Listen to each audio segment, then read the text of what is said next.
Hello everyone, and happy Tuesday po sa ating lahat. And for today's video ay magluto tayo ng napakasimpleng ulam pero napakasarap po nito. So magluluto tayo ng ginisang sitaw with sardines, and magpiprito din tayo nitong maliliit na galunggong, and syempre masarap po yan pag may sausawa na toyo at suka na may maraming sibuyas at medyo manamis-namis.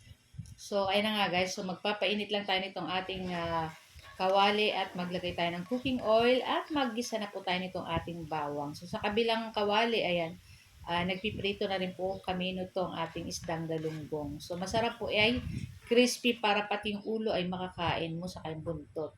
So, yun na nga, at nilagay na rin po natin dyan yung ating sibuyas at kamatis. Pagkatapos, pwede na rin natin ilagay dyan yung ating 2 latang sardinas. Ayan. So, hindi po mahalang yung ating sardines. Okay na po yan. Kasi baka hindi kainin ng aking kambal pag sobrang halang. Tapos, ayan, nilagyan ko lang ng tubig yung ating sardinas kasi may sauce pa. Sayang naman. At naglagay na rin tayo ng toyo dyan na konti lang. Ayan. Yung tama lang. Tapos, syempre, tikman na natin. Kung medyo matabang pa, maglagay po tayo ng asin. Ayan. So, naglagay tayo ng asin at naglagay na rin tayo ng pamintang durog.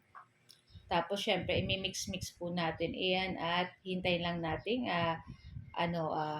kumulo at ilagay na rin natin dyan yung ating mga sitaw or yung ating string beans.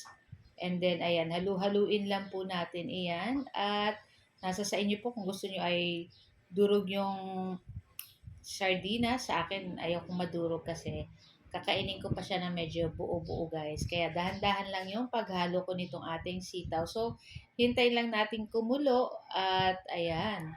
So, nagdagdag lang ako dyan ng konting tubig. Konti lang guys. Tapos ayan. At lulutuin lang po natin iyan na hindi naman sobrang lutong-luto, yung medyo half cook lang guys para masarap pa din at malutong-lutong pa rin yung ating gulay. So, yung ating isda dyan, ayan, binabaliktad na rin natin at yung kabila naman yung ating apritusin, and okay na rin yan guys. So, pwede na rin natin patayin yung apoy nito and pwede na rin natin i-transfer itong ating ginisang sitaw with sardines. So, napakasarap po pala pag naglalagay ka ng toyo sa ganitong sardinas at napakasarap din sa sitaw ang ating sardinas. Ayan, ito yung ating napakasimpleng ulam pero naku po, ay pagkasarap ng ganitong ulam talaga ng mga hanap-hanapin natin.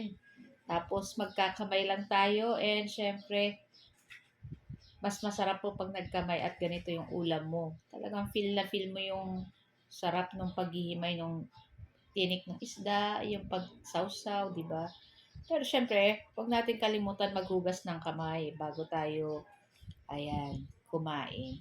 So, ayun na nga, at ready na rin po itong ating ulam. So, may natira pa akong macaroni, spaghetti, at ininit ko na rin yan, guys. So, guys, ayan, thank you for watching. Bye! Ciao!